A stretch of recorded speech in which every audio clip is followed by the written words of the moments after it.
Assalamualaikum warahmatullahi wabarakatuh. Waalaikumsalam warahmatullahi wabarakatuh. Dan selamat pagi. Selamat datang Bapak Ibu di kegiatan kami, itu Desiminasi Budaya Positif CGP Angkatan 10 SMK Negeri 1 Nunukan. Jadi sebelum kita masuk pada random acara pada pagi hari ini, mari kita membuka kegiatan asimilasi dengan membaca basmalah. Bismillahirrahmanirrahim. Acara selanjutnya itu adalah menyanyikan lagu Indonesia Raya. Hadirin dimohon untuk berdiri.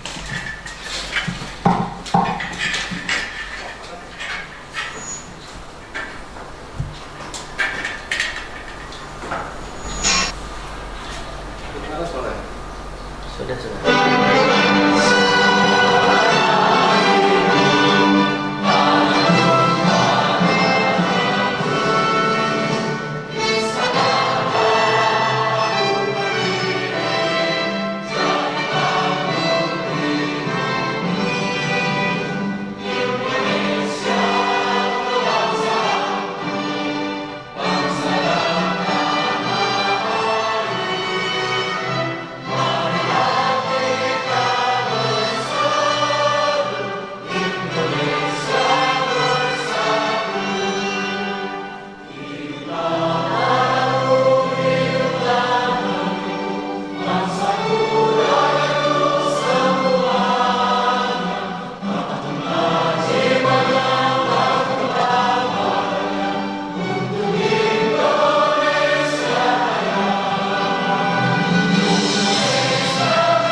Hadirin dimohon untuk duduk kembali. Bersatulah kita semua, warga Kalimantan Utara, berpadu bersama suku dan agama, bersama bangun berbangsa. Berbagai rintangan menghadang, bersama siap kita kerja, dengan semangat tinggi berbakti kepada Ibu Pertiwi. Gunung di atas tadi kepal, sungai dan laut biru, sejauh negeri ku datangi, hatiku tetap dikatakan dengan segenap jiwa raga, bangun Indonesia asas Pancasila, maju dan jaya Batangkara, maju dan jaya Batangkara.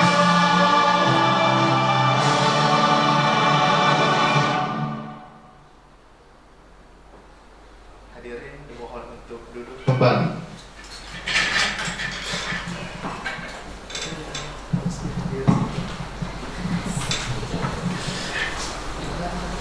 Sebelumnya Selanjutnya pembacaan doa. Mari kita berdoa bersama menurut agama dan kepercayaan kita masing-masing. Berdoa dimulai.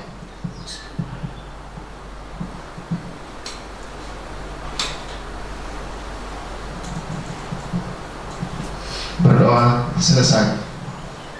Selanjutnya arahan kepala sekolah atau yang mewakili.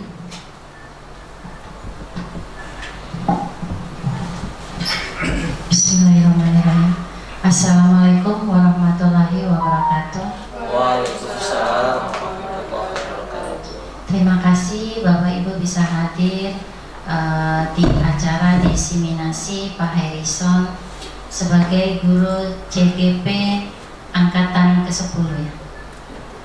Ya, harapannya dengan diseminasi ini Pak Harrison bisa sharing kepada kita semua hal-hal yang sudah dilakukan selama mengikuti CGP.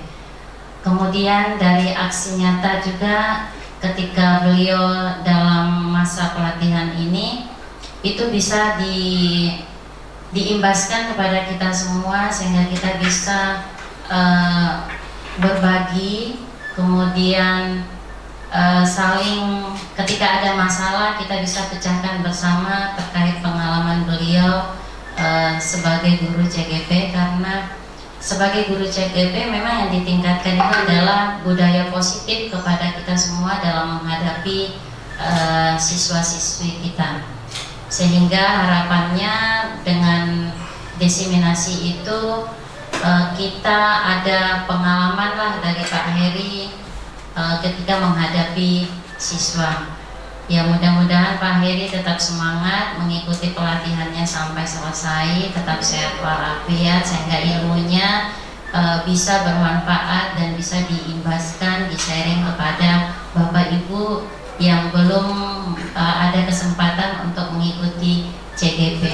Itu aja sih dari saya. Terima kasih. Assalamualaikum warahmatullahi wabarakatuh.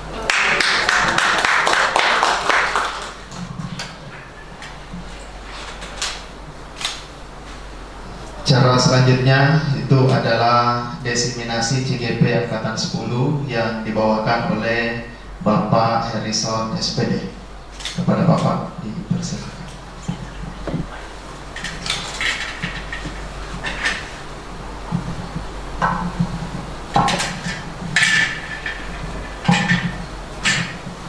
Ya, terima kasih Bapak Moderator sekaligus MC ya pada pagi hari ini, Pak Deheril. Mohon izin Ibu Kepala Sekolah atau yang diwakili Wakahumas, Ibu Ernawati SP, dan saya ucapkan ribuan terima kasih kepada Bapak Ibu yang telah hadir pada pagi hari ini dalam kesempatan ini memenuhi undangan saya terkait diseminasi atau aksi nyata dari modul 1.4 yaitu budaya positif. Pertama, puji dan syukur kehadirat Allah Subhanahu wa taala atas limpahan rahmat dan taufiknya pada pagi hari ini kita bersama berkumpul dalam satu naungan yaitu kita belajar bersama Bapak Ibu. Bukan berarti saya yang berbicara di depan ini lebih dari Bapak Ibu, tetapi saya hanya mengikuti program yang digagas oleh Kemendikbud, dan alhamdulillah di angkatan ke-10 ini saya berkesempatan untuk menimba di pendidikan guru penggerak. Jadi harapannya apa yang tadi sudah disampaikan oleh Ibu Erna tadi, ya sekali lagi ini serta-merta bukan ibaratnya mengajari kepada Bapak Ibu, tetapi kita berbagi pengalaman saja. Jadi hal ini perlu dan kita terapkan dan perlu kita pahami bersama bagaimana budaya positif ini bisa kita laksanakan untuk peserta didik maupun pendidikan yang ada di Indonesia umumnya. Kemudian salawat dan salam tetap tercurah kepada karibah junjungan kita Nabi besar Muhammad SAW. Semoga kita selalu istiqomah di dalam ajaran dan tuntunan, karena sekali lagi kita sebagai pendidik atau sebagai guru hanya menuntut anak kita untuk lebih baik. Jadi memunculkan nilai karakternya seperti apa yang sudah dicita-citakan atau dalam buah pikiran Ki Hajar Dewantara, yaitu menuntun dan memberi keselamatan dan kebahagiaan untuk mencapai cita-cita yang setinggi-tingginya. Pak, nah ini saya sedikit memperkenalkan Ini adalah bentuk kolaborasi di pendidikan guru penggerak. Ini ada Ibu Hendinia sebagai fasilitator saya atau disingkat dengan ya Fasil.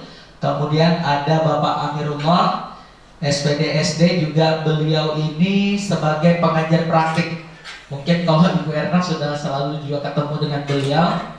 Kalau di pendampingan kedua kemarin pada saat saya melakukan aksi Prakasa Perubahan terkait dengan visi SMK, visi guru penggerak, beliau juga hadir pada kesempatan minggu yang lalu.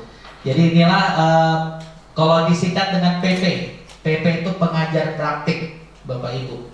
Nah, ini rekan kita yang lagi mengenyam pendidikan di guru penggerak. Semoga Bapak Ibu juga yang belum berkesempatan, tapi harapannya punya kesempatan, atau yang sudah parkir, kelihatannya untuk di 2014 ini akan mulai launching untuk angkatan 8-9 yang belum melakukan pendidikan guru penggerak. Saya tidak tahu apa bentuk ininya, kegiatannya, tapi hampir sama Bapak Ibu. Jadi nanti Bapak Ibu juga akan dapat pengajar praktik, kemudian fasil. Next mungkin Pak. Nah, sebelum kita mulai, saya anggap ini adalah kelompok kelas. Jadi karena kita berada dalam satu ruangan, jadi mungkin kita perlu buat pembentukan keyakinan kelas. Nah, mungkin Bapak Ibu sebelumnya mungkin sudah menerapkan, tapi tidak mengurangi kita juga di dalam ruangan ini. Mungkin perlu kita kesepakatan ya Bapak Ibu, karena sekali lagi jalannya atau hidupnya dalam sebuah pembelajaran ibaratnya ada umpan balik, perlu kita ada kesepakatan dari yang memberikan materi dan audiensnya. Yang pertama mungkin ini Bapak Ibu bisa dilihat, peserta wajib senang dan bahagia. Ada yang kurang bahagia pagi ini Bapak Ibu? Ada yang kurang senang? Kayaknya lepaskan semua Bapak Ibu. Apalagi yang saya bahas ini adalah berkaitan budaya positif. Jadi kita harus senang, bahagia. Walaupun memang di akhir semester ini kayaknya kita sibuk dengan penginputan nilai. Jadi suka atau tidak suka, mau tidak mau, itulah rohnya kita guru, bagaimana mencapai pada kompetensi ingin membahagiakan muaranya ke murid kita atau siswa kita. Sepakat ini Bapak Ibu yang nomor 1? Oke, harus bahagia dan senang. Yang kedua, bila peserta ada keperluan, silakan mengangkat tangan. Mungkin Bapak Ibu ada yang mau kencing, atau ada yang mau terima telepon, atau ada kepentingan lain, silakan. Saya mempersilakan. Kemudian yang ketiga, sepakat ya yang kedua? Sepakat.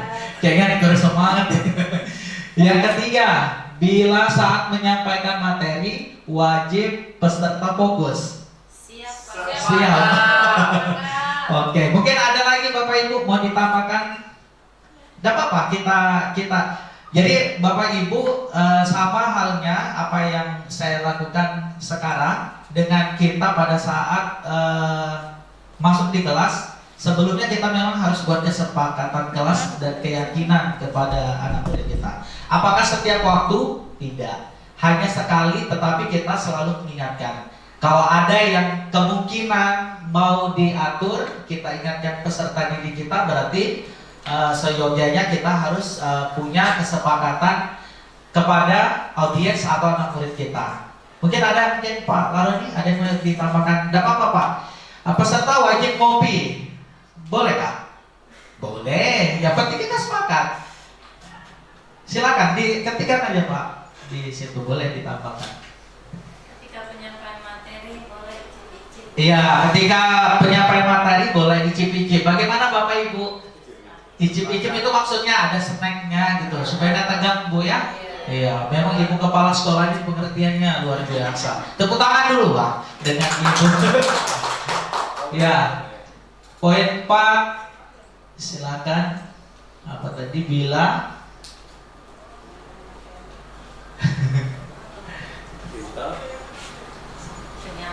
penyampaian materi, atau Ibu Tri Putri? Menyampaikan materi. Bila penyampaian materi, bagaimana kata-katanya? Diselingi dengan Oh, diselingi dengan snack yang ada, baik secara individu maupun yang disediakan. Wow, kayak ini luar biasa. Apalagi kalau di kelas itu anak-anak kan pinginnya setiap kita mengajar, Bu boleh nggak makan Bu? Boleh sepanjang kalau tidak mengganggu proses pembelajaran. Kalau saya membolehkan, jadi asal tidak, ya minumnya boleh. Kan nggak harus makan dengan minum saja, banyak yang bisa di. Nah itu kita sepakat. Tapi yang logis Bapak Ibu, jangan sampai Pak boleh nggak Bapak berhenti untuk berbicara. Nah itu udah logis sudah. Mungkin biasanya anak-anak kan mau bercanda Bapak Ibu. Mungkin ada lagi? Atau cukup sudah itu? Bila menyampaikan materi diselingi dengan snack yang baik secara individu maupun atau yang disediakan. Oke? Oke, lanjut. Ada? Ibu Asi sambil boleh menggunakan headset katanya Bu Sri. Boleh nggak kira-kira? Masa ada yang berbicara? Nggak boleh ya Bapak Ibu? Yang belum diatur. Nah, kesepakatan kita di sini aja dulu. Nggak usah pikirnya yang susah-susah. Tadi kita bilang kan wajib senang dan bahagia. Jangan sampai Bapak Ibu, saya di sini, Bapak Ibu terpaksa sekali karena rasa tidak enak mungkin dengan Pak Herisan atau tidak enak dengan Ibu Kepala Sekolah. Ada Ibu Putri tadi kayak angkat tangan tuh. Diselingi dengan ice breaking. Oh, materinya harus diselingi dengan ice breaking. Boleh. Siap. Es kepal ya. Oh, es kepal enggak? Wow, boleh. Nanti kita ke alun-alun. Es kepal. Yes. banyak kurang kata-katanya Pak. Diselingi PH ya. dengan yang diselingi satu aja gini.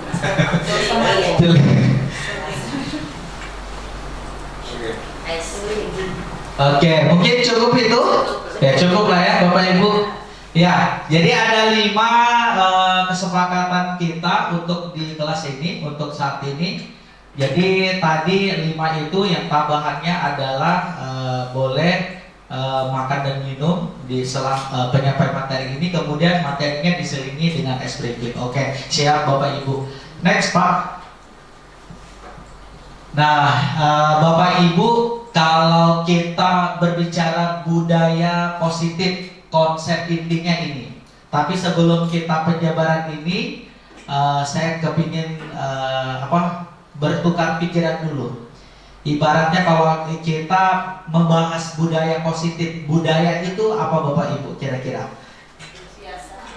Kebiasaan. Jadi kebiasaan atau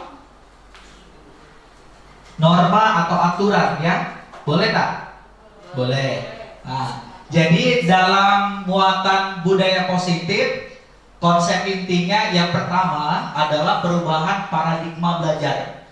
Nanti kita akan lihat. Kemudian lanjut di disiplin positifnya apa saja. Kemudian ada nilai-nilai kebajikan. Kemudian kebutuhan dasar manusia. Selanjutnya motivasi perilaku manusia, posisi kontrol guru, kemudian keyakinan kelas. Nah itu yang tadi di awal kita lakukan.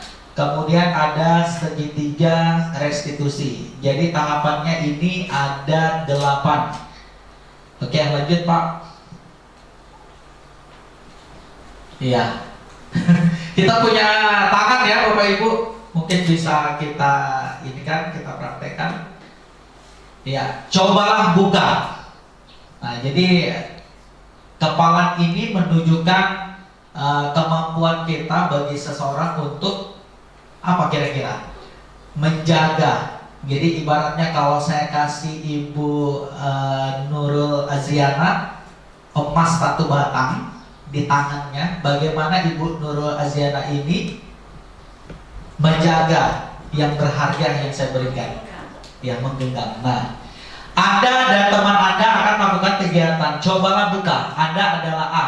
Tugas Anda adalah mengepalkan salah satu tangan Anda. Nah, kemudian coba Anda bayangkan bahwa Anda menyimpan sesuatu yang sangat berharga di dalam kepalan tangan Anda.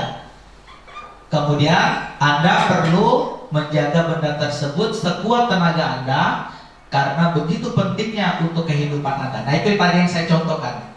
Anggap kita duduk berdampingan kan Bapak Ibu, berpasangan di kiri kanan. Kemudian tugas B atau rekan di sebelahnya mencoba dengan segala cara untuk membuka kepalan tangan Anda. Kemudian teman B boleh membujuk, boleh menghardik, kemudian mengintimidasi, memarahi, menggoda, menggelitik, bahkan menawari Anda uang agar Anda bersedia membuka kepalan tangan. Kira-kira kamu kasih nggak? Coba Bapak Ibu dulu. Secara dan kira-kira mau nggak? Kalau saya bagi nih, anggap kita sekarang ada di lab perkantoran. Perkantoran ini punya emas batang. Ibu Dharma punya menyimpan ribuan emas batang. Saya bagi-bagi ke Ibu. Kira-kira kalau seandainya Ibu ingin menggapai emas itu, apa yang Ibu lakukan? Nah, kita simpan dulu ya. Lanjut Pak. Nah, kemudian cobalah lakukan kegiatan di atas dengan B secara bergantian. Begitu sebaliknya. Tadi yang A mungkin kita yang mengepal, yang satunya membuka. Dibalik, kita balik. Masing-masing A dan B memiliki waktu 30 detik saja. Sesudah itu diskusikan kegiatan ini dan coba jawab pertanyaan-pertanyaan di bawah ini secara mandiri.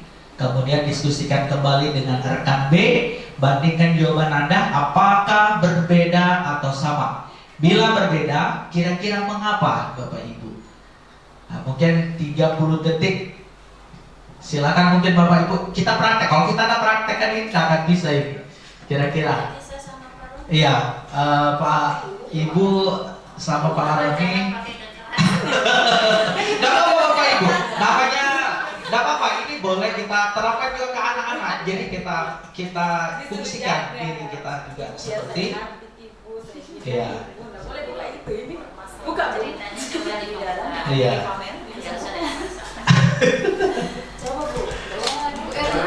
Ya. Iya. Jadi saya Iya, saling kira-kira tadi. Iya, Bapak Ibu diskusi dulu lah. Jadi kita aja kan. Saya tadi kan sudah saya sampaikan. Tulis pertama, kita kalau Ibu sebagian mengepal, Ibu diminta jangan membuka. Itu berharga Ibu. Emas batang ke perkantoran kita mau diraih gitu. Emas batangnya perkantoran. Nah, begitu juga sebaliknya nanti ketika yang mengepal mau mengambil lagi yang Bapak punya, bergantian ceritanya. Ya. Ya, satu membuka, satu menutup. Sudah ada yang menemukan jawaban? Bapak coba kepala. Ya, Bapak coba kepal. Kalau kita tidak praktek Bapak Ibu agak sulit ini. Coba. Iya, berikan saya pasti nih. Gantung yang di dalam dengan yang di pamer. Oke. Gantung Di besar mana? Oke, mungkin Bu Tri, saya mau dengar dari Ibu Tri deh, dari aksi yang sudah dilakukan.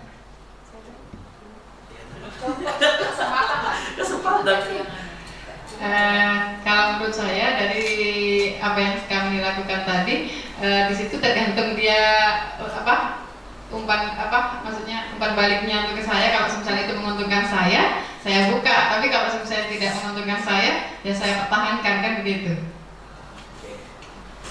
Lawannya bagaimana? Kasih duit. Lawannya bagaimana? Apa sama? Atau ada jawaban yang lain Bapak Ibu? Ya oke. Ibu Rusmiati.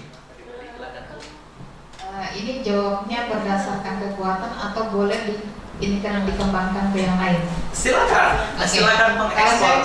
Kalau saya mengambil makna dari yang kita lakukan tadi itu bahwa kalau memang ada kesempatan yang lebih baik untuk kita gapai, kenapa kita tidak, yang kita pegang istilahnya belum maksimal, sementara yang akan datang kita lebih maksimal, saya akan melepas yang tidak maksimal tadi mau mengambil yang lebih maksimal, lebih baik untuk masa depan. Meninggalkannya. Sebaliknya kalau ibu misalnya menggapai lawannya, tadi ibu nih, Iya, ini saya nih. Sebaliknya ke teman. Teman sebaliknya. Yang membuka. Baik, kalau saya dari posisi yang membuka ya saya akan berusaha betul. Ibaratnya itu hal yang ingin sekali kita dapatkan. Jadi ibaratnya kita harus keluarkan modal juga sebesar-besarnya untuk mendapatkan apa yang kita inginkan. Untuk yang jelas itu pasti sudah ada rencana-rencana. Meskipun itu benda kecil kah benda besar, yang jelas itu akan ketika kita ingin mendapatkannya berarti itu akan berpengaruh ke masa depan kita. Jadi ibaratnya ya kita tidak akan bisa mendapatkan apa-apa tanpa modal. Jadi ya mesti keluar sebesar-besarnya untuk mendapatkan itu. Ya, aplaus dulu Bapak Ibu, luar biasa. Guru-guru hebat. Berarti sudah bisa melakukan ya. Next Pak Laroni, kita lihat sama-sama Bapak Ibu. Nah, ini tanggapan dari refleksi. Kemungkinan jawaban kita terhadap yang pertama, pertanyaan pertama dan kedua bervariasi antara yang bersedia membuka dan yang tetap bertahan menutup kepalan tangannya. Betul ya Bapak Ibu ya? Nah, yang ketiga, siapakah yang sesungguhnya memegang kontrol? Yang menutup kepalan tangan atau yang berusaha dengan segala cara membuka kepalan tangan rekannya? Nah, jawabannya tentu kita sendiri yang memegang kontrol. Betul nggak? Nah, kemudian atas kepala tangan kita, kemudian kita membuka dan menutup kepala tangan kita, itu tergantung pada diri kita masing-masing, sesuai dengan kebutuhan dasar kita saat itu. Begitu Bapak Ibu. Ya, saya yakin jawabannya pasti juga seperti itu. Next, mungkin Pak. Nah, sehingga jadi kendalinya ke siapa Bapak Ibu? Ke kita sendiri ya. Nah, ada teori kontrol menurut Dr. William Glasser. Selanjutnya psikiater dan pendidik dalam kontrol teori yang kemudian hari berkembang dinamakan dengan Coy's Theory, meluruskan beberapa miskonsepsi tentang makna kontrol. Nah, ini wajah beliau. Saya kemarin sempat juga bertanya, mana Pak William itu? Ya, silakan. Saya izin ke Oh ya, boleh. Silakan Ibu. Terima kasih. Iya, makasih Ibu. Next, lanjut Pak Laroni. Nah ini, yang pertama, ilusi guru mengontrol murid. Pada dasarnya kita tidak dapat memaksa murid untuk berbuat sesuatu jikalau murid tersebut memilih atau tidak melakukannya. Nah, walaupun tampaknya guru sebagai mengontrol perilaku murid, hal demikian terjadi karena murid sedang mengizinkan dirinya dikontrol. Saat itu, bentuk kontrol guru menjadi kebutuhan dasar yang dipilih murid tersebut. Menyatakan bahwa semua perilaku memiliki tujuan bahkan terhadap perilaku yang tidak disukai. Itu tulisannya beliau. Kemudian yang kedua, ilusi bahwa semua penguatan positif efektif dan bermanfaat. Penguatan positif atau bujukan adalah bentuk-bentuk kontrol segala usaha untuk mempengaruhi murid agar mengulangi suatu perilaku tertentu adalah suatu usaha untuk mengontrol murid tersebut. Dalam jangka waktu tertentu, kemungkinan murid tersebut akan menyadari dan mencoba menolak bujukan kita, atau bisa jadi murid tersebut menjadi terganggu pada pendapat sang guru untuk berusaha. Nah ini pendapatnya beliau. Next Pak. Kemudian tulisan selanjutnya, ilusi bahwa kritik membuat orang merasa bersalah dan menguatkan karakter. Menuju pada identitas gagal. Mereka belajar untuk merasa buruk tentang diri mereka, mengembangkan dialog diri yang negatif. Kadang-kala sulit bagi guru untuk mengidentifikasi bahwa mereka sedang melakukan perilaku ini. karena seringkali guru cukup menggunakan suara halus untuk menyampaikan pesan negatif. Kemudian yang keempat, ilusi bahwa orang dewasa memiliki hak untuk memaksa. Banyak orang dewasa yang percaya bahwa memiliki tanggung jawab membuat murid bahkan berbuat hal-hal tertentu. Sebuah kemajuan berdasarkan sebuah pengukuran kinerja. Orang dewasa akan menyadari bahwa perilaku memaksa tidak akan efektif dalam jangka waktu panjang. Dalam sebuah hubungan permusuhan akibatnya akan terbentuk. Lanjut Pak. Nah, sehingga teori ini dipertegas lagi oleh Stephen R. Covey ya. Bagaimana seorang itu bisa berubah dari paradigma stimulus respon kepada pendekatan teori kontrol yang tadi dari William. Nah, beliau mengatakan bila kita ingin membuat kemajuan perlahan sedikit, ubahlah sikap atau perilaku Anda. Namun bila kita ingin memperbaiki cara utama kita, maka kita perlu mengubah kerangka acuan kita.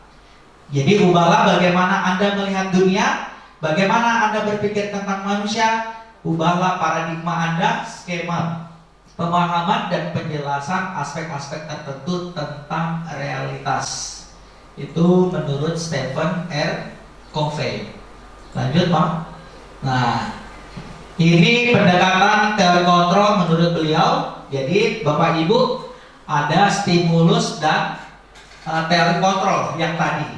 Jadi dua ini sudah dilakukan oleh para ahli yang sudah melakukan perbandingan. Tadi teori kontrol menurut Pak William, realitas atau kebutuhan kita itu berbeda-beda. Betul ya Bapak Ibu? Sama kita di dalam ruangan ini kita pasti punya berbeda-beda. Tetapi kalau respon, stimulus respon, kebutuhan kita itu sebenarnya sama.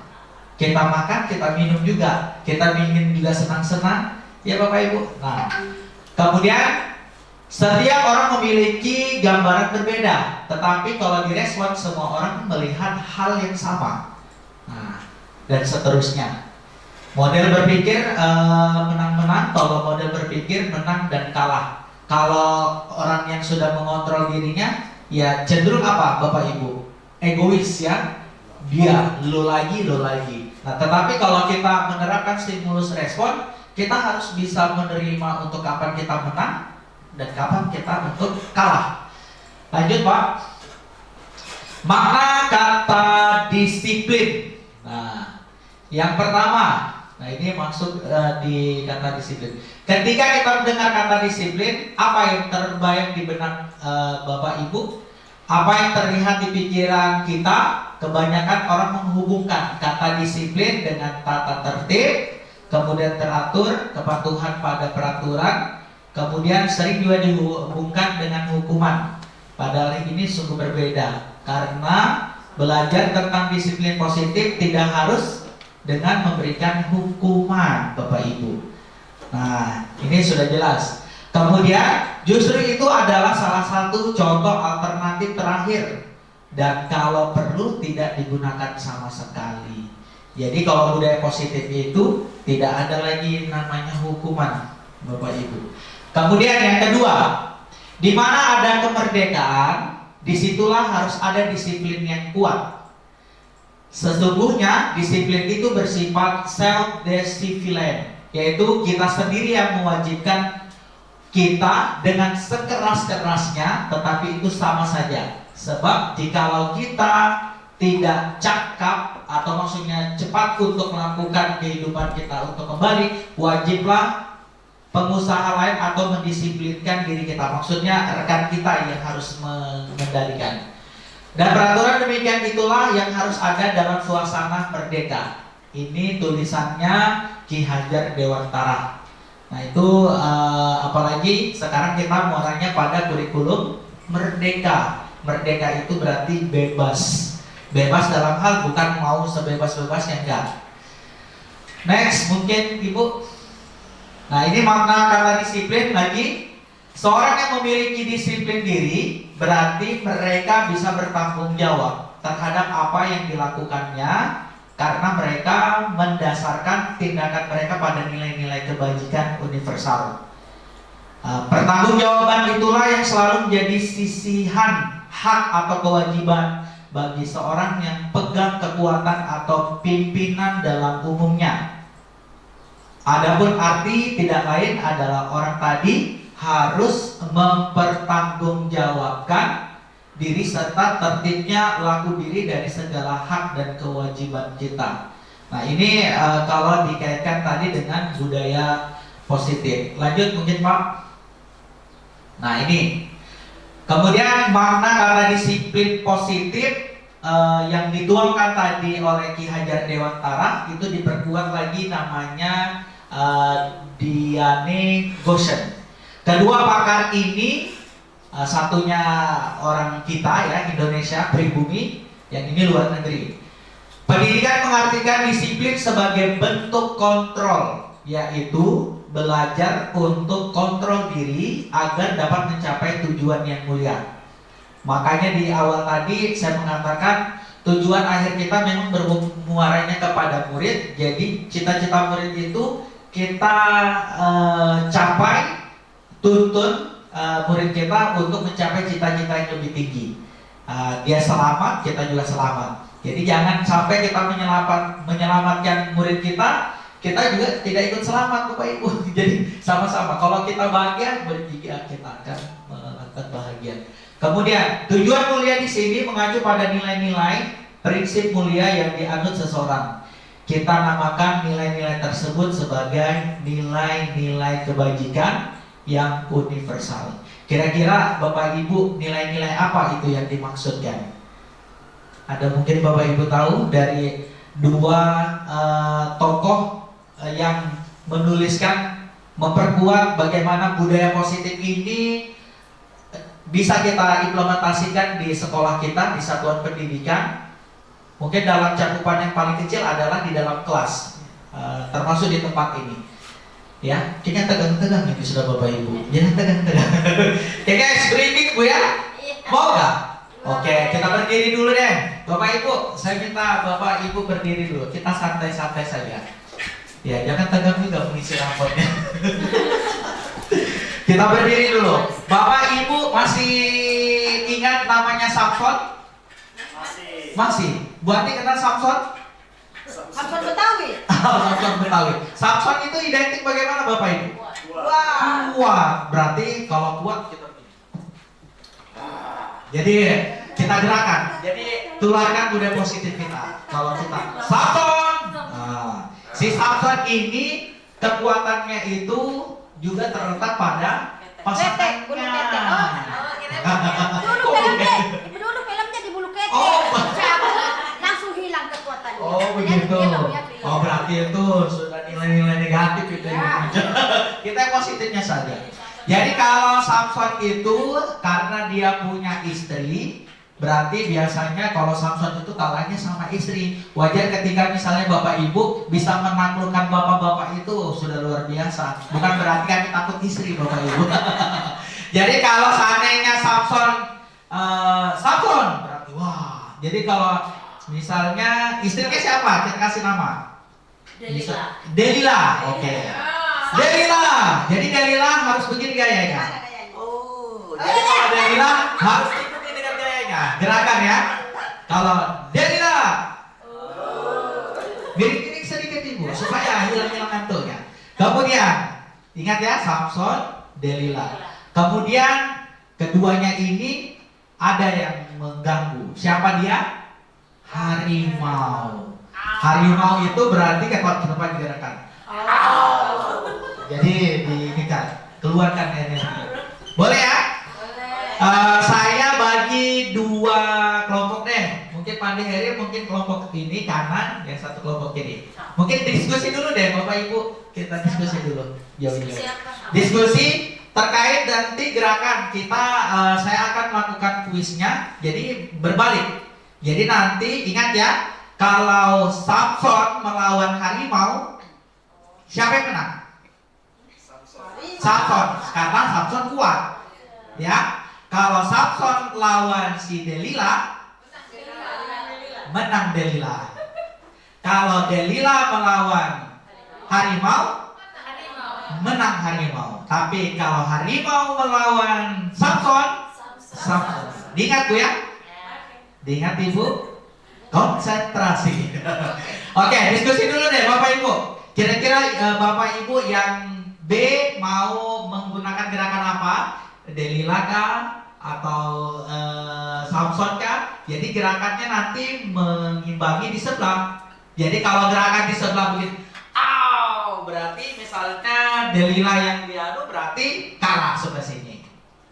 Paham Bapak Ibu? Ya, cluenya dari saya. Kalau contoh ya, anggap dari sini dengan gerakan harimau.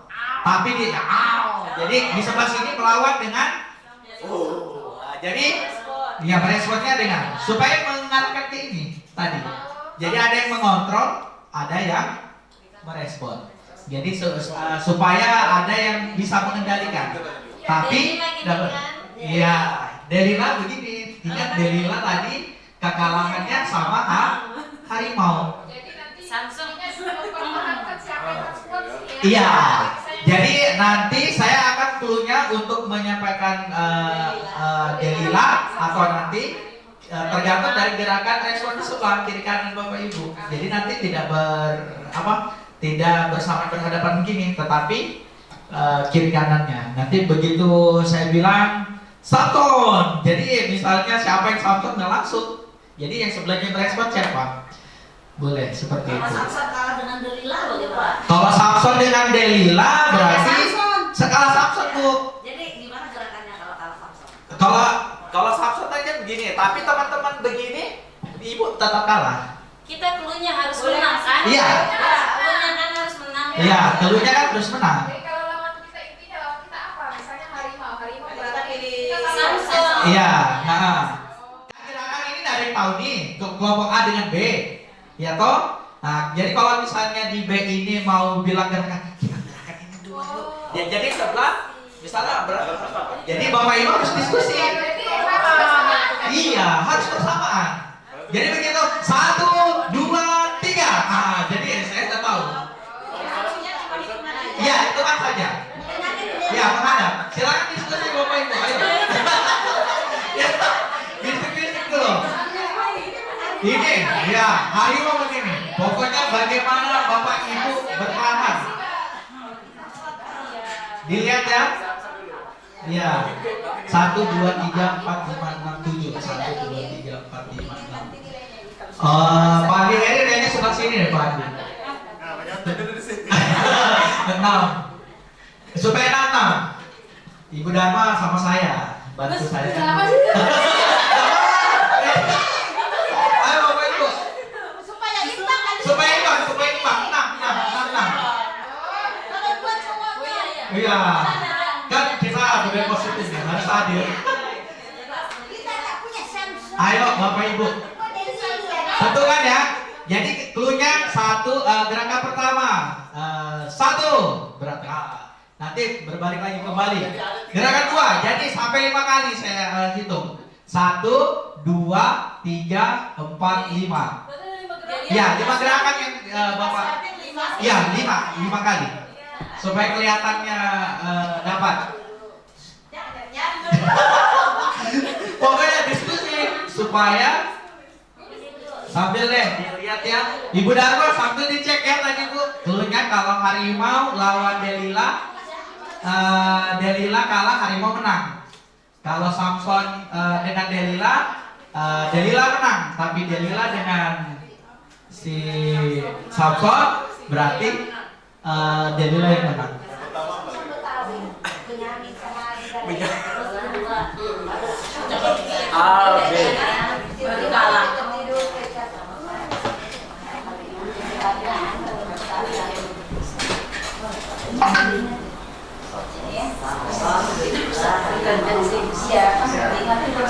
Jadi 1, 2, gerakan 2.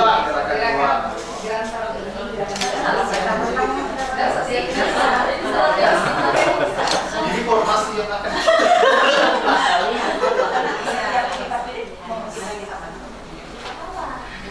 Lawan dengan lawan. Udah kalah berlebih, kalah.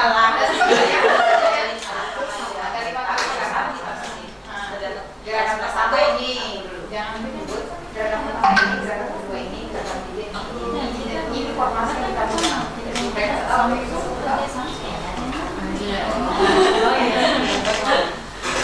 Bagaimana Bapak Ibu, cukup diskusinya? Kayaknya alot ini. Diingat ya, dilakukan dengan gerakan. Kalau ya silakan.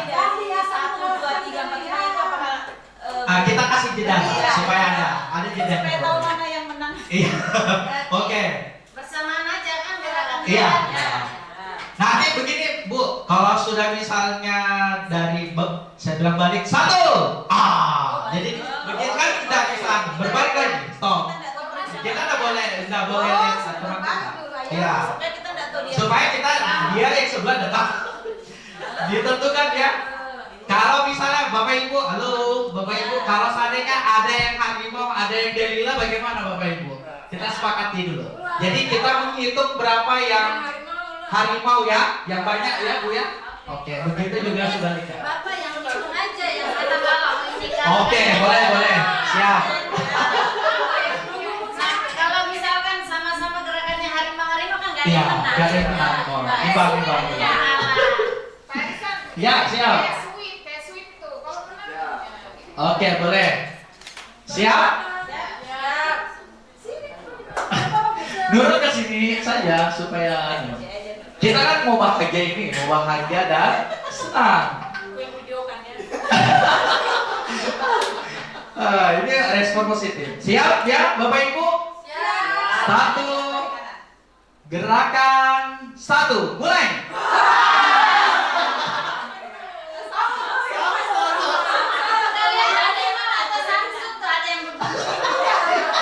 Oke, yang mana nih? Kayaknya tadi ada yang begini. Ada begini. Berarti sebelah sini yang menang. Karena kalau semua begini kompak. Tadi 2, 3 yang begini. Ya, kalah ya. Balik. Kelompok A, Ibu Erna menang. Oke, 1 poin. Siap, Bapak Ibu? Gerakan kedua. Berarti menang kelompok Ibu Erna lagi. Apa tepuk tangan dong? Oke, ayo B, diskusi. Siap. Gerakan ketiga.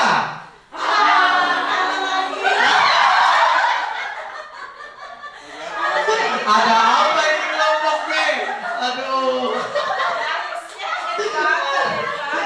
Waduh. Ayo kembali. Konsentrasi. 3-0. Ayo B, bisik-bisik dong. Baca doa dulu, kayaknya belum baca doa deh. Gerakan keempat.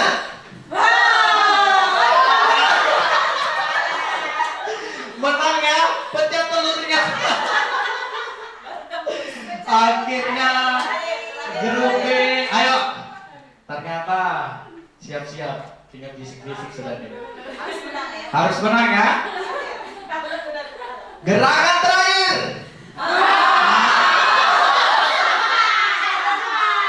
Oke, benar. Silakan duduk Bapak Ibu. Luar biasa. Sederhana betul es breakingnya ya, tapi 10 jari. Tepuk tangan dulu dong kelompok A. Luar biasa. Oke, saya tanya dulu deh ketuanya, resepnya apa sih diskusi tadi ini? Silakan Ibu. Resepnya apa ya? Tadi diskusi kita cuma sepakat tadi gerakan 1, 2, 3, 4, 5. Kami tidak memikirkan apa gerakan lawan. Jadi itu aja, kalau sudah disepakati apapun yang terjadi, mau kalah menang pastilah happy. Oke, berarti kontrol kan? Iya. Berarti dikontrol yang di kan. Mungkin saya ke kelompok B supaya adil lah imbangnya Bapak Ibu. Saya minta respon deh dari Ibu Kami Hanti. sudah berusaha mendiskusikan dengan sebaik-baiknya, dengan segala gayanya, caranya.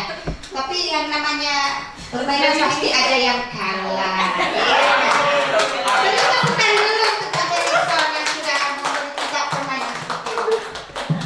Oke, jangan lupa Ibu bahagia dan senang. Oke, tepuk tangan dulu buat kita semua. Ya, hadiahnya sebentar. Kayaknya kita break dulu ya. Kalau saya terapkan ke anak-anak itu terbahak-bahak. Karena kalau di kelas kecil itu akan terasa Pak, kalau misalnya kita berpasangan dia. Jadi kadang-kadang saya gunakan juga di lahan. Kalau misalnya ada semut, kira-kira saingannya semut siapa? Disemprot Pak katanya. Jadi kadang-kadang anak-anak saya bawa juga main ikut di lahan. Hanya guyon-guyon saja. Tetapi itu kalau yang saya lihat di beberapa pengisi itu yang paling umum untuk dia bisa dilakukan. Next mungkin Pak. Kemudian makna kata disiplin positif. Nah ini menurut tadi Dr. William Glasser pada teori kontrol. Jadi memang kalau dari game itu ada nilai positif dan ada yang memang bisa kita kaitkan dengan teori yang diterapkan dari beberapa penemuan ini.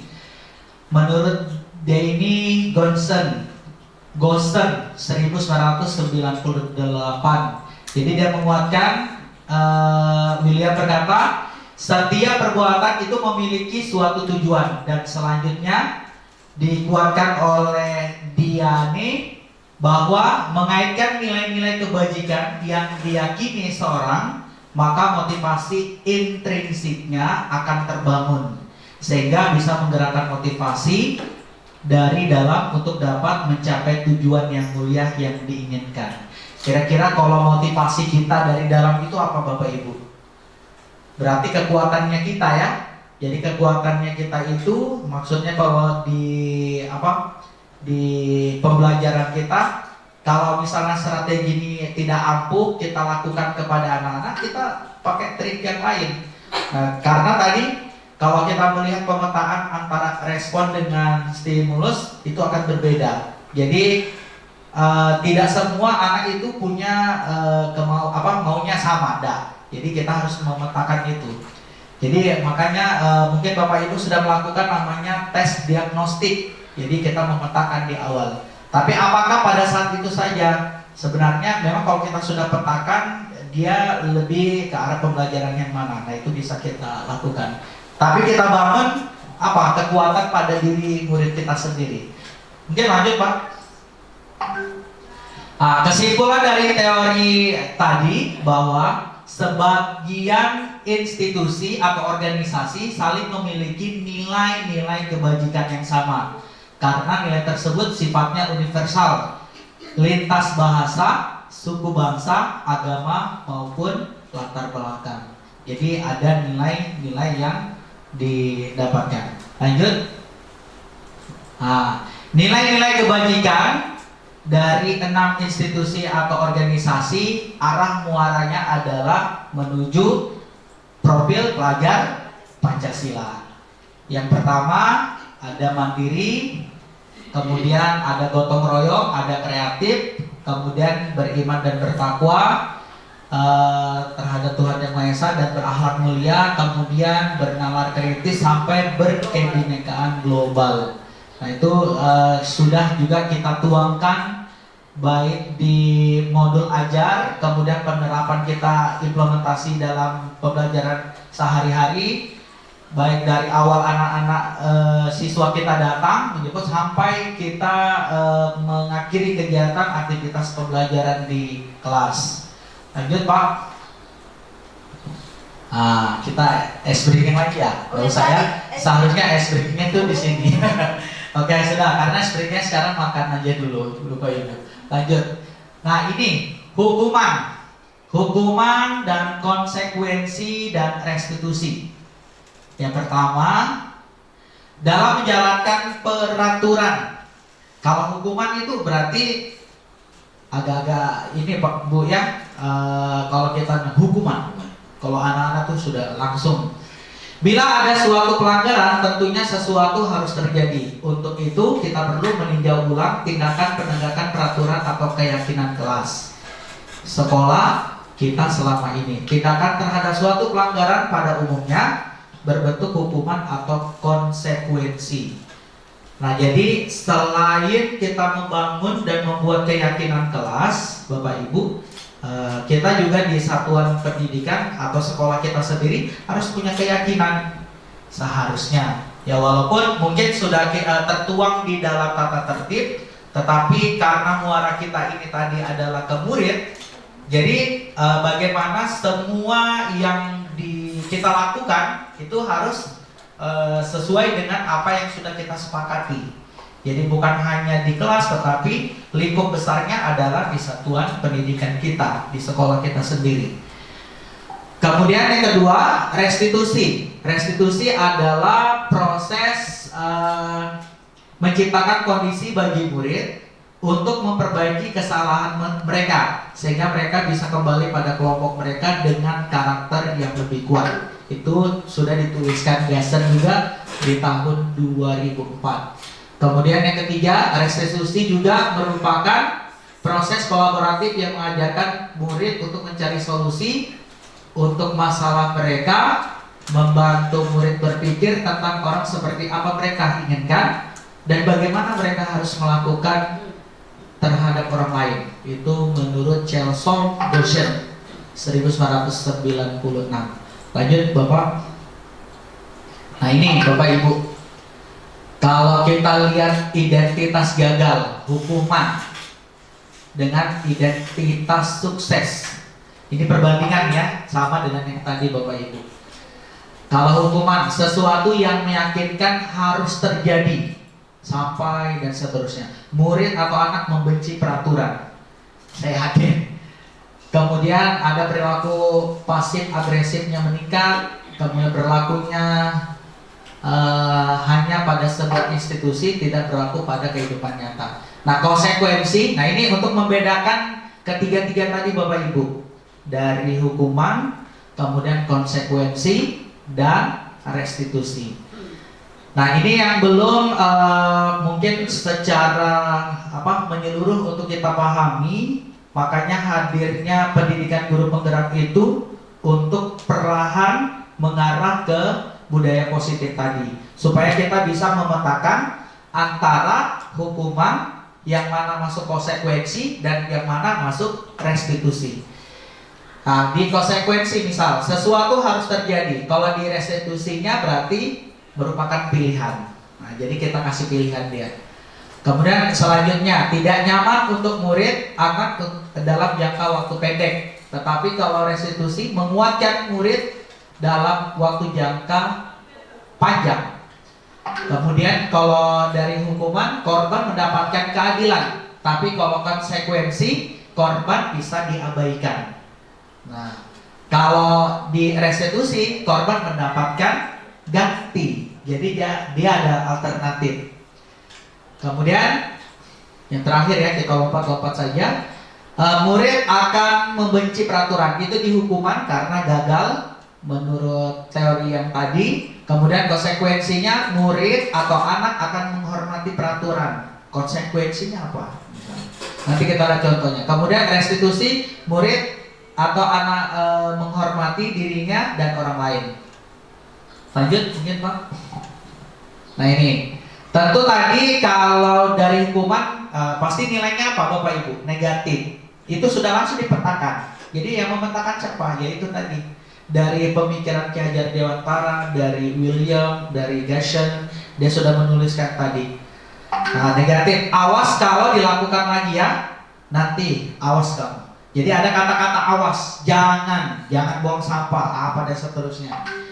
Kemudian ada unsur paksaan, mendorong atau menyalahkan diri, konsep dirinya buruk. Jadi kamu sudah mah, nanti kita lihat. Kemudian kalau di konsekuensi dia menetralkan, jadi bukan menjas. Lakukan apa yang saya katakan. Nah, tadi dia sudah menerapkan stimulus dan respon seperti tadi Bapak Ibu lakukan. Itu kita menetralkan suasana dalam kelas. Mendorong kepatuhan, kemudian konsep diri baik, kemudian hal positif tentunya ada pada tingkat restitusi. Apakah hal yang sesungguhnya ingin kamu lakukan? Kemudian yang dipakai adalah teori kontrol. Ingat Bapak Ibu, teori kontrol itu terletak pada diri kita sendiri. Jadi yang menggali itu kekuatan kita ya kita sendiri, kemampuan kita sendiri yang tahu. Kemudian mendorong disiplin positif, kemudian terakhir konsep dirinya bisa menjadi lebih kuat.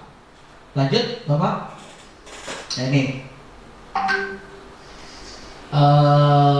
kayaknya sama ya, cuma lebih ini. Nah ini ada murid atau anak menyembunyikan kesalahan. Biasanya kalau anak atau siswa kita kan sudah dia yang melakukan, dia malah diam-diam saja. Diam Bu yang ini. Jadi tapi kalau di konsekuensi harus kita lihat peraturannya. Tapi kalau di restitusi kita cari bagaimana memecahkan masalah. Kemudian kalau hukuman itu dibuat guru, tetapi kalau konsekuensi itu dibuat guru dengan siswa. Sama ya. Tetapi ibaratnya masih di tengah-tengah. Tapi kalau sudah di restitusi kedua-duanya bisa. Boleh saja mungkin komite juga ikut orang tua ya, orang tua siswa boleh juga memberikan masukan terkait apa yang menjadi kesalahan daripada baik itu pada siswanya, mungkin juga daripada Bapak Ibu sebagai pendidik. Tapi sepanjang yang kita lihat, kita lebih pada muaranya restitusi itu pada siswa, kita hanya menuntut. Kemudian lanjut mungkin Pak. Nah, berdasarkan bagian di atas Bapak Ibu, maka kita bisa menyimpulkan bahwa hukuman bersifat tidak terencana atau tiba-tiba. Anak atau murid tidak tahu apa yang akan terjadi dan tidak dilibatkan. Hukuman bersifat satu arah dari pihak guru yang memberikan, kemudian murid hanya menerima suatu hukuman tanpa melalui kesepakatan. Ini mungkin kurikulum yang lama ya Bapak Ibu. Bukan berarti kurikulum lama itu tidak bagus, tetapi kalau diterapkan dengan teori Ki Hajar Dewantara dengan Gashen dan William, tentu ini tidak mengarah ke sana, tapi mengarahnya ke hal yang positif. Makanya muncullah kata istilah budaya positif. Dari pihak guru yang memberikan, kemudian kesepakatan pada pihak guru baik sebelum atau sesudahnya. Hukuman yang diberikan bisa bersifat fisik maupun psikis. Murid atau anak disakiti oleh suatu perbuatan atau kata-kata. Nah ini biasa ini terjadi. Apalagi kalau kata-kata binatang, aduh janganlah. Jadi harapannya dengan adanya penyampaian saya sedikit ini bisa mengarah ke Bapak Ibu, ya ke saya juga. Saya juga mengambil yang positif karena kita memang harus bisa berubah, minimal berubah untuk diri kita sendiri dulu. Lanjut. Nah, sementara disiplin dalam bentuk konsekuensi sudah terencana atau sudah disepakati. Nah, itu tadi Bapak Ibu ya. Kalau hukuman, sekarang konsekuensi sudah dibahas dan disetujui oleh murid dan guru. Umumnya bentuk konsekuensi dibuat oleh pihak guru atau sekolah. Murid sudah mengetahui sebelumnya dengan konsekuensi yang akan diterima bila ada pelanggaran. Misalnya, siswa menggunakan sepatu putih, berarti kita menyampaikan konsekuensinya apa. Nah, jadi itu sudah kita menyampaikan dan siswa juga sudah tahu bahwa wajib menggunakan sepatu hitam. Nah, jadi kita menyampaikan begitu. Pada konsekuensi, murid yang tetap dibuat tidak nyaman untuk jangka waktu pendek, maka biasanya diberikan berdasarkan suatu data yang umumnya dapat diukur. Nah, jadi kalau misalnya mungkin saya atau teman-teman berada pada posisi guru piket, nah kita melihat nih ukurannya apa dari konsekuensi tadi. Nah, setelah 3 kali tugasnya tidak diselesaikan, misalnya tadi dalam batas waktu yang diberikan, misalnya dia mengulang lagi, maka kegiatan di luar kegiatan pembelajaran, nah misalnya contoh tadi nih, tadi pakai sepatu ya, mengobrol. Kemudian murid tersebut akan kehilangan waktu bermain, harus menyelesaikan tugas karena ketertinggalannya. Peraturan dan konsekuensi yang memiliki ini sudah diketahui sebelumnya oleh murid, maka sikap guru di sini senantiasa hanya memonitor murid. Jadi dia hanya memantau. Lanjut. Apa kayak ini? Ya, kita akan lihat ini. Fungsi 5 kontrol.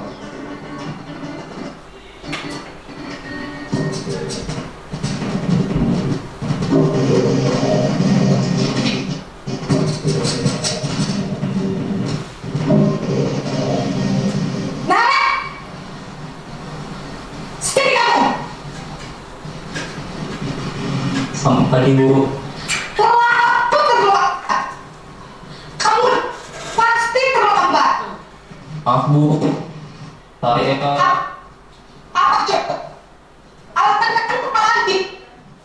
Kamu tidak terlambat. Malas sekali ya kamu jadi anak. Saya Dasar pemalas. Kapuk sih kamu. Sudah berapa kali terlambat. Sana. Kamu keliling lapangan basket. 2. kenapa saya harus ke lapangan basket, Bu? Kenapa? Kamu melawan ibu. Berani-beraninya jawab. Sudah terletak. Masih jawab nggak? Sekarang keliling lapangan basket 5 kali sekalian. Biar kapok. Cepat. Pergi ke lapangan basket.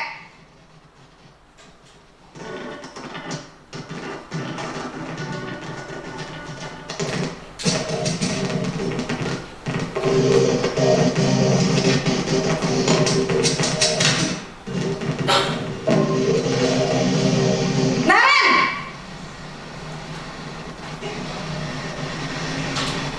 Selamat pagi, Bu. Naren!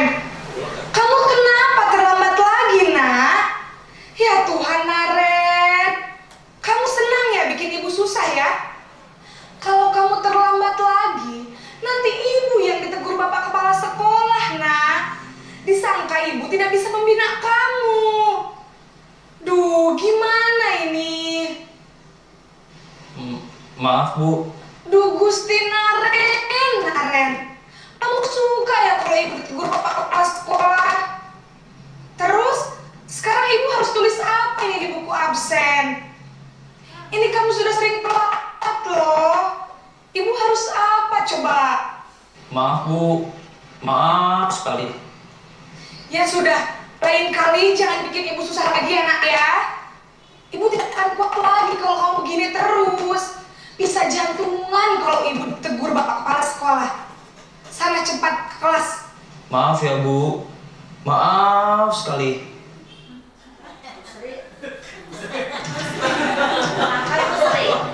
Ini posisi teman, Bapak Ibu. Posisi kontrak tadi teman. Tadi kan kedua Sebagai merasa bersalah. Naren!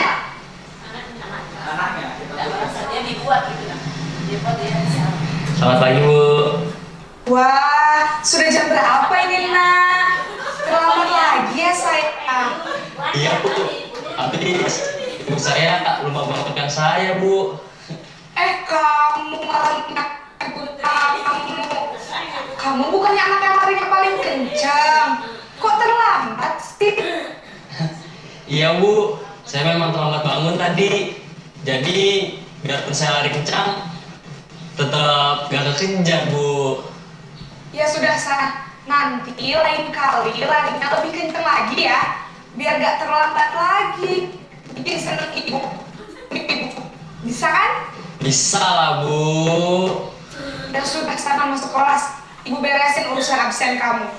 Kamu ini ada-ada saja.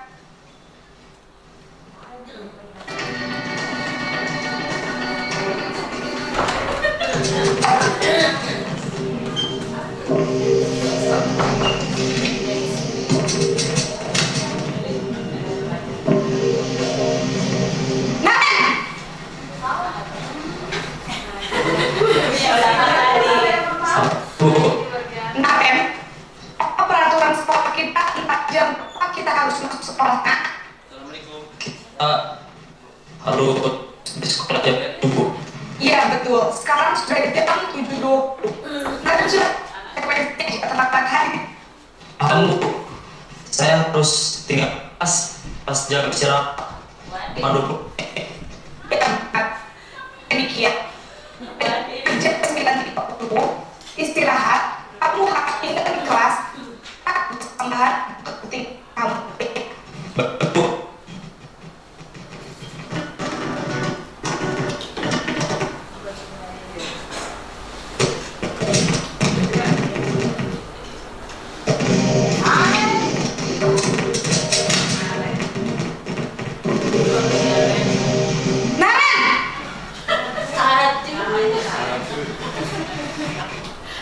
Selamat pagi, Bu. Selamat pagi, Naren. Maaf, Bu. Saya terlambat. Iya, sekolah masuknya jam 7, sekarang sudah jam 7.20. Jadi sekarang bagaimana ini, Naren? Maaf, Bu. Saya lupa setel alarm saya semalam. Baiklah, menurut kamu, keyakinan sekolah yang mana yang perlu kamu tingkatkan? Menghargai diri sendiri dan orang lain mungkin ya, Bu. Setuju. Jadi, apakah Naren meyakini prinsip saling menghormati tersebut? Iya, Bu. Saya meyakininya. Apakah Naren bersedia memperbaiki masalah keterlambatan ini? Bersedia, Bu. Bagaimana kamu akan perbaiki masalah keterlambatan ini? Saya akan coba untuk tidak lupa menyetel alarm saya, Bu. Baik, kalau Naren lupa menyetel alarm di rumah, ada orang yang kira-kira bisa bantu mengingatkan tidak? Ada, Bu. Kakak saya, Kak Ema. Ada lagi selain Kak Ema? Selain Kak Ema, ada... Kita memberikan seseorang untuk penghargaan melakukan sesuatu, maka harus terus-menerus memberikan penghargaan. Jika kita ingin orang tersebut menerus atau perilakunya yang kita inginkan, maka orang yang akan berusaha tadi, misalnya berhenti merokok, atau orang yang berusaha diet, menguruskan badan, bila tidak diberikan penghargaan, hampir pasti tidak akan berhasil. Nggak sanggup ya pengaruh nih kalau dikasih uang 10 juta, berhenti merokok, nggak sanggup pasti. Bisa kan tuh ya kira-kira? Bisa ya, Pak. Bisa. Nah, itu dikatakan penghargaan yang tidak efektif. Nah, lanjut. Padahal ya, Pak, kalau dipikir penghargaan itu memotivasi. Iya, betul Ibu. Cuman ada ketergantungan. Ketergantungan itu tadi yang menyebabkan. Jadi makanya dikelompokkan ini, Bu. Lanjut. Nah, kemudian ini penghargaan merusak hubungan. Nah, ini yang saya bilang tadi.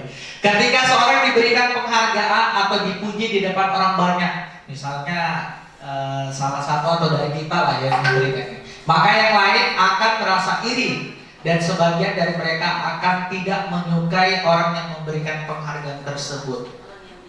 Saya juga termasuk, sebelumnya saya mempelajari modul ini, selalu saya kadang untuk memotivasi anak-anak, saya belikan pulpen. Pulpen itu saya siapkan juga, pulpen atau sejenis apalah. Bisa juga dalam berupa uang, biasanya karena mereka capek di lahan. Ayo, siapa yang bisa? Jadi kadang-kadang penghargaan. Jadi terkadang begitu masuk lagi, mereka langsung menunggu, Pak, ada hadiah lagi gak, Pak? Dari pisang goreng lagi. Dari pisang goreng lagi, nah itu. Jika seorang guru sering memberikan penghargaan kepada muridnya, besar kemungkinan Bapak Ibu, maka termotivasi hanya menyenangkan gurunya saja. Kita saja yang bisa senang. Mereka tidak akan bersikap jujur kepada guru tersebut. Nah, penghargaan menciptakan persaingan di dalam kelas, maka persaingan menciptakan kecemasan. Ya, akan cemas ini.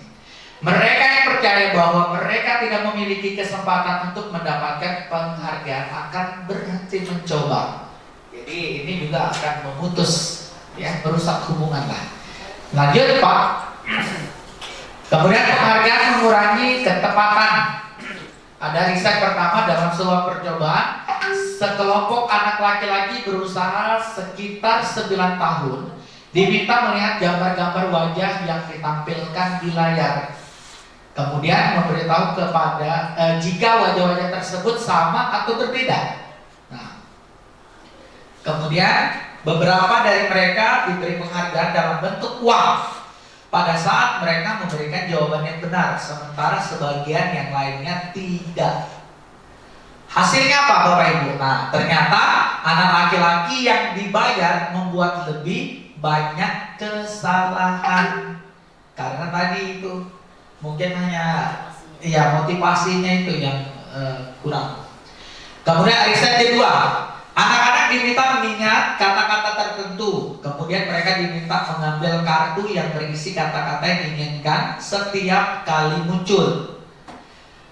Kemudian beberapa anak diberi permen setiap mereka memberikan jawaban yang benar, dan sebagian yang lain hanya diberitahu saja bila jawaban mereka juga benar. Hasilnya apa Bapak Ibu? Nah ini, anak-anak yang mendapatkan permen jawabannya banyak yang tidak tepat dibandingkan anak-anak yang hanya diberitahu jawabannya benar. Nah itu riset sudah ada yang menentukan. Lanjut. Nah ini, penghargaan akan menurunkan kualitas, jelas. Pengamatan dilakukan pada sekelompok mahasiswa atau mahasiswi yang sedang kerja praktek atau praktik di sebuah surat kabar universitas. Saat itu mereka sedang belajar menuliskan sebuah artikel dengan judul berita utamanya. Seiring waktu, mahasiswa tersebut semakin mampu bekerja dengan cepat. Ada beberapa mahasiswa yang dibayar untuk setiap judul berita utama yang mereka mampu hasilkan. Setelah beberapa lama mahasiswa dibayar, hasil kerjanya berhenti berkembang. Mereka yang tidak menerima bayaran terus berusaha mengasah dirinya menjadi lebih baik. Jadi yang tadi termotivasi karena dapat hadiah itu saja yang mendapatkan bonus. Sama dengan kita kalau ke anak. Lanjut Pak. Kemudian penghargaan mematikan kreativitas. Nah ini, murid diminta berpikir mengenai hadiah atau penghargaan yang bisa mereka dapatkan bila berhasil menulis sebuah puisi. Kreativitas kelompok menjadi berkurang dibandingkan dengan tidak memberitahu tentang hadiah-hadiah yang bisa mereka terima. Penelitian menunjukkan bahwa pekerjaan seni atau sebuah penulisan cerita menjadi kurang kreatif bila dijanjikan sebuah hadiah atau penghargaan. Dari tugas-tugas memecahkan masalah, murid memakan waktu lebih lama dan memberikan jalan keluar kurang efektif, kurang kreatif saat mereka dijanjikan suatu penghargaan. Ini jelas Bapak Ibu ya. Lanjut Pak. Nah ini, penghargaan menghukum. Tidak mendapatkan penghargaan, misalnya sistem ranking. Nah ini Bapak Ibu, peringkat kelas ya, mereka mendapatkan ranking kedua akan merasa paling dihukum. Betul nggak? Ini kata-katanya. Mereka yang mendapatkan ranking kedua akan merasa dihukum. Kenapa saya ranking 1? Nah itu. Kemudian memberikan penghargaan atau hukuman adalah hal yang sama karena keduanya mencoba mengendalikan perilaku seseorang. Karena orang pada dasarnya tidak suka dikendalikan dalam jangka waktu lama, penghargaan akan terlihat sebagai hukuman. Terakhir, jika suatu penghargaan diharapkan namun tidak mendapatkannya, Anda akan merasa dihukum. Nah ini, lanjut Pak. Ini motivasi dari dalam diri atau intrinsik. Saat seseorang anak belajar untuk pertama kali menggabungkan huruf atau kata, menyadari bahwa dia dapat membaca, timbul pijat di matanya dalam sebuah senyuman di wajahnya. Anak tersebut begitu gembira bahwa ia telah mempelajari dan menguasai suatu keterampilan yang baru. Kesadaran akan kemampuan bahwa dia sudah dapat membaca sesungguhnya sudah merupakan sebuah penghargaan. Jika kita memberikan penghargaan kepada seorang anak, Bapak Ibu, dia sedang merasa bangga dengan pencapaiannya sendiri. Maka kita akan mengambil kegembiraan saat dia sedang dirasakan secara alamiah. Ini sangat dalam sekali karena dari dalam diri. Lanjut Pak. Kayaknya kita sudah goyang dulu ya. Goyang dulu. Ayo Bapak Ibu. Goyang dombreng. Goyang apa kita Bu? Saya makan lah ya. Ya sambil.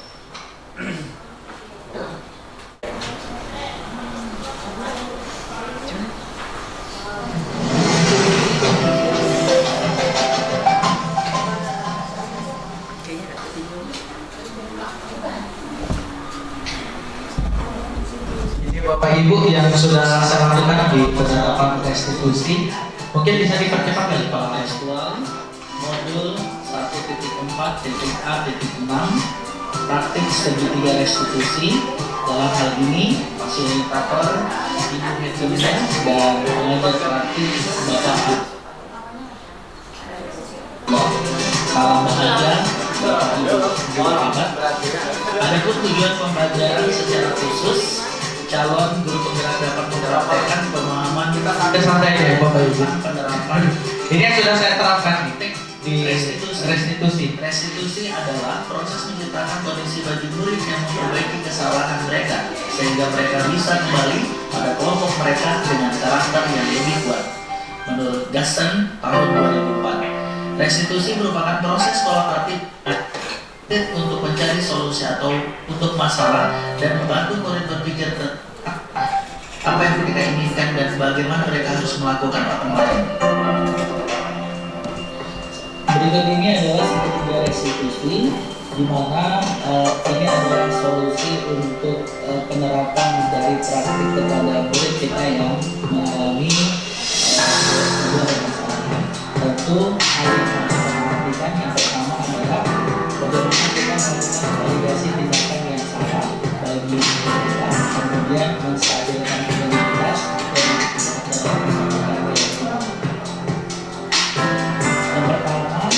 peserta didik atas memastikan dirinya berupa mengerjakan tugas dan proyek pembuatan secara kreatif dan efektif yang bermanfaat. Berikut adalah praktis kasus yang pertama. Oke, Helda apa kabarnya? Jadi Helda. Nah ini Bapak Ibu untuk penyelesaian dengan segitiga restitusi. Jadi tanpa kita harus menjudge anak di dalam kelas, jadi boleh kita panggil di penyelesaiannya.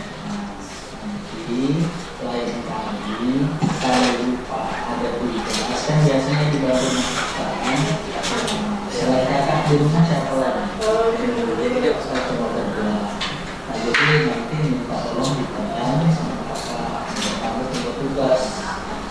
Dan tugas setelah Bapak cek, ini ada juga tugas proyek pembuatan pemasakan atau apa yang kita buat dengan jadi dibuatkan dayu kan kemarin apa benar?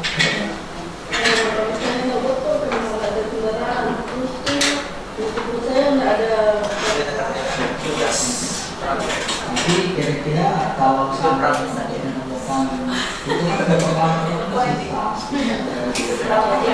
ketika ada siswa kelas, kita bertindak aja sebagai manajer ya. kalian lebih kreatif cuma pasti bukan Tapi tadi semua kontrol itu ternyata semua sama teriak. Semua teriak. Identik kayaknya ibu. Identik kayaknya memang contohnya kan kalau pasangan kan mungkin teriak yang juga kan gitu kan terus adanya terteduh. Jadi saya lihat semua kontrol itu harus teriak. Kayaknya itu penekanannya ibu. Cuma satu murid, kalau banyak murid itu itu tergantung kebijakan sekolah. Kalau sekolah misalnya kita di 1 kali 2 kali ya kalau libur ya itu pada keyakinan Betul, di sekolah kita kan sebenarnya itu masih belum bisa dipecahkan permasalahan itu. terima kasih. Masih ada hubungan saya membersihkan.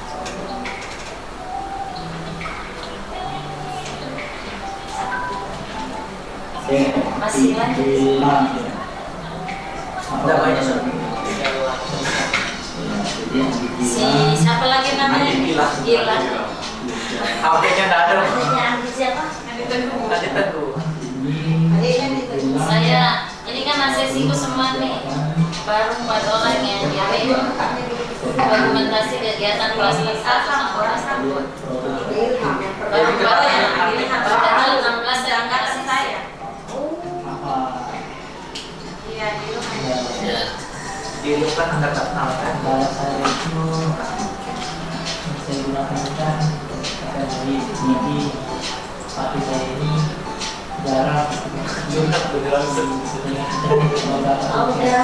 Di restitusi sesuatu dengan Tahu nggak proses perekamannya ini tahu nggak? nggak tahu lah karena dia juga ini kan. Kalau ibu Dharma kan pamit. Maksudnya kalau ada Backgroundnya beda kan? kan sebelum sesuai kesepakatan kalau dia tidak buat saya Sama dengan orang yang sama, yang udah sama dia.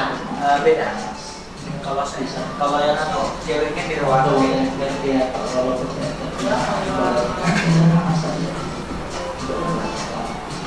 tapi baru Ada semua, ada semua kalau semua bilang. kalau kita paling Iya kan?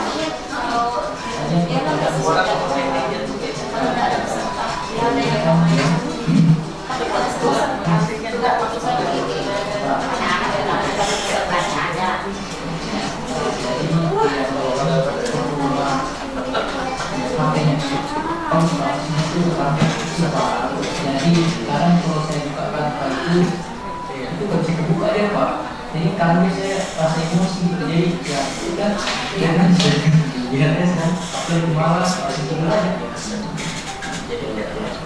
Jadi kalau misalnya di rumah, misalnya nih kalau seandainya kan pembelajaran ceritanya bersama ini kayak kalau bapak kan sudah bukan lagi harus tapi harus kalian harus boleh dengan OTW dari apa kita juga dari source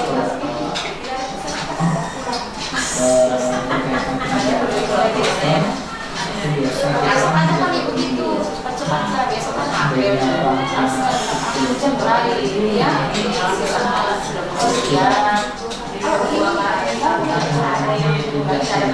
ya? Besok apa tuh pengumpulan bakal bikin acara itu. Apa pengumpulan tanda tangan. Oh, saya jam besok saya baru karena biasanya ada kalau dicari peserta. jauh Udah sampai kasih ada kelas meeting tapi terus coba cara semua dulu peserta. Jadi besok tinggal ngambil. Anggaplah hari ini pencarian peserta dulu. Usah lagi ada dulu juga semua sih.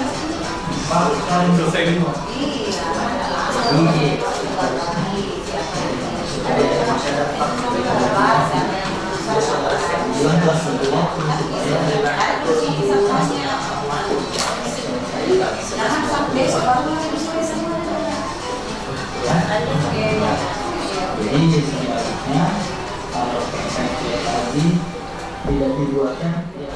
Jadi semua hal ini berperan penting dalam menciptakan budaya yang mendukung pembelajaran yang berkelanjutan dan memberikan pengalaman yang positif bagi semua individu di lingkungan belajar, terkhusus di SMK Negeri 1 Dungan. Lanjut Bapak. Membentuk budaya sekolah dengan berfokus pada kebutuhan murid dan pertumbuhan karakter positif bukanlah hal yang mudah, tetapi kita semua berhasil melaluinya dan merencanakan yang terbaik untuk mendidik murid dan sekolah. Buah dari kerja keras dapat terlihat ketika kita menyadari bahwa murid kita telah bertumbuh menjadi seorang yang dewasa, yang sukses, pekerjaan, kehidupan, dan relasi dengan orang lain, dengan karakter yang memiliki integritas tinggi, bertanggung jawab, dapat diandalkan, berbudi pekerti, luhur, dan bermanfaat bagi lingkungan dan negara. Lanjut Bapak. Ya, semoga presentasi dan ilmu hari ini bisa bermanfaat. Terima kasih atas perhatian. Saya ucapkan terima kasih. Mari bersama bergerak, tergerak, dan menggerakkan. Aplaus dulu. Mungkin dalam kesempatan ini kita sharing, mungkin saya beri kesempatan kepada 2 atau 1 dari Bapak Ibu terkait apa yang sudah Bapak Ibu terima hari ini sebagai bentuk refleksi untuk saya juga. Jadi melihat dari hari ini kan Pak Harrison diseminasi penyebaran pemahaman disiplin positif. Artinya di sekolah ini kita sekarang ini harus menjalankan namanya budaya positif. Pertanyaan saya, apa kira-kira hambatannya atau apa yang menjadi kendala siswa itu tidak bisa tidak bisa konsisten dengan yang namanya budaya positif itu. Ada saja yang terjadi, ada saja yang menjadi kendala atau hambatannya sehingga disiplin positif ini, karena disiplin positif ini kan salah satunya tadi ada keyakinan kelas dan sebagainya, ada restitusi. Itu apa yang menjadi hambatan kendala sehingga siswa itu susah sekali berkomitmen dengan budaya positif itu, Pak. Seperti itu, Pak. Bapak Ibu, Ibu Rusmiati, ada? Oh, ada. Paham sudah Ibu Rusmiati. Atau sambil ya Bapak Ibu. Ya terima kasih Ibu Andi Nurfaida. Jadi kalau melihat hambatan ketika kalau kita dihadapkan dengan lingkungan kita di SMK Negeri 1 Nunukan, kalau saya melihat secara pribadi sebagai guru penggerak, karena artinya saya sudah menjalani yang pertama saya melihat lingkungan kultur sosial di tempat murid kita berada, Bu. Kemudian yang kedua, bagaimana mereka pola bergaulnya. Kalau seandainya ibaratnya dia menanamkan energi positif pada dirinya dan selalu berpikir yang positif, saya pikir pasti hasilnya juga akan positif. Contoh, anak-anak di Pacu, kita sudah membuat peraturan 7.15 siswa sudah terlambat. Jadi kalau dia menanamkan keyakinan pada dirinya dan itu menurutnya positif, dia tidak akan memenuhi dan atau mencapai target di 7.15 karena dia sudah tahu konsekuensinya apa, kemudian penerapan hukuman yang mungkin masih diterapkan di sekolah kita di SMK. Nah, dengan adanya budaya positif ini berarti harus mungkin hambatan yang harus kita tanamkan, bagaimana kita membangun keyakinan sekolah kita dulu di libur semester. Makanya kami bingung juga ini di guru penggerak kira-kira kapan eksekusinya, karena dalam satu modul itu berjalan bisa sampai 1 pekan, bahkan 1 bulan. Nah, jadi tiap bulan kita ada lokakarya. Nah, kalau untuk pembelajaran yang berkaitan yang Ibu tanyakan, ini masih dalam proses kami pemahaman konsep. Seperti itu. Jadi tidak ada batasan Ibu, sepanjang anak-anak kita mau dan senangnya belajar yang mana. Ya, jadi ketika konsep yang tadi kinestetik, audio visual atau sebaiknya memang dikenalkan saja semua ke anak-anak ya. Iya, semua diperkenalkan saja. Materi yang kita berikan itu ya boleh visual, boleh dia mendengar. Iya, boleh. Tinggal kita aja yang memberikan. Dan kita ya. Cuma kalau eksekusi implementasinya di kelas itu mungkin yang ini Ibu lebih bertanya ke eksekusi yang langsung kan? Kalau yang saya jalani ini belum saya terapkan. Karena kami masih juga bertanya kira-kira untuk gaya dan kebutuhan peserta didik untuk bisa dia lebih senang ke metode apa yang diinginkan. Tapi kalau sekarang anak-anak ini kan lebih ke gawainya, jadi dia lebih suka yang menggunakan teknologi. Nah, terkendala kayak tadi yang saya lakukan restitusi itu, Andi bilang tuh terkendala di teknologi, tidak mampu dan tidak mengangkat dari penggunaan aplikasi. Jadi saya katakan mungkin boleh kita alihkan. Nah, seperti itu. Jadi kita pendekatan secara emosional ke anak itu juga ada. Ya boleh saya katakan kita seperti guru BK lah. konseling juga ke anak-anak. Jadi membangun itu tadi nilai-nilai kebajikan yang dari kita dapatkan dari perlakuan di pembelajaran. Tapi memang masih umum Ibu, tapi secara khususnya mungkin nanti di aksi nyata berikutnya. Karena kami masih pemahaman di modul dulu. Kami tinggal belajar aja. Saya juga masih belajar Ibu. Ibu lebih sering. Ya Bapak Ibu, mungkin itu ada lagi Bapak Ibu. Kita cukupkan. Cukup ya. Saya kembali.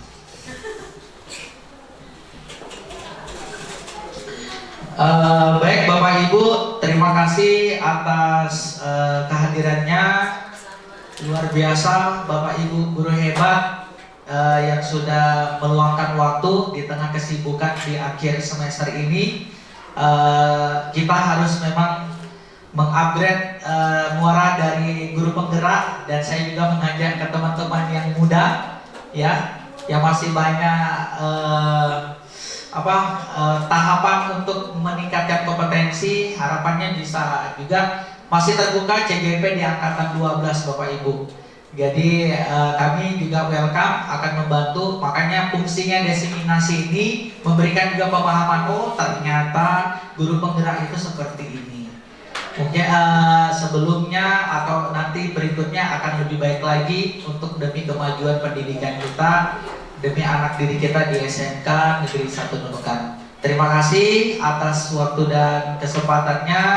Mohon maaf atas segala kekurangan yang tidak berkenan di hati, mohon dimaafkan. Saya akhiri atas nama pribadi ucapan terima kasih juga kepada pihak sekolah yang sudah memberikan dukungan dan support kepada saya, terlebih ke rekan-rekan semua. Saya akhiri, billahi fisabilil haq fastabiqul khairat. Assalamualaikum warahmatullahi wabarakatuh. Jadi kita salam guru penggerak, Bapak Ibu ya. Bergerak, ya, menggerakkan, bagaimana menggerakkan? Bergerak, menggerakkan, kemudian apa tadi? Tergerak, tergerak dan menggerakkan. Bergerak, tergerak, menggerak. Ya, pokoknya boleh. Ya.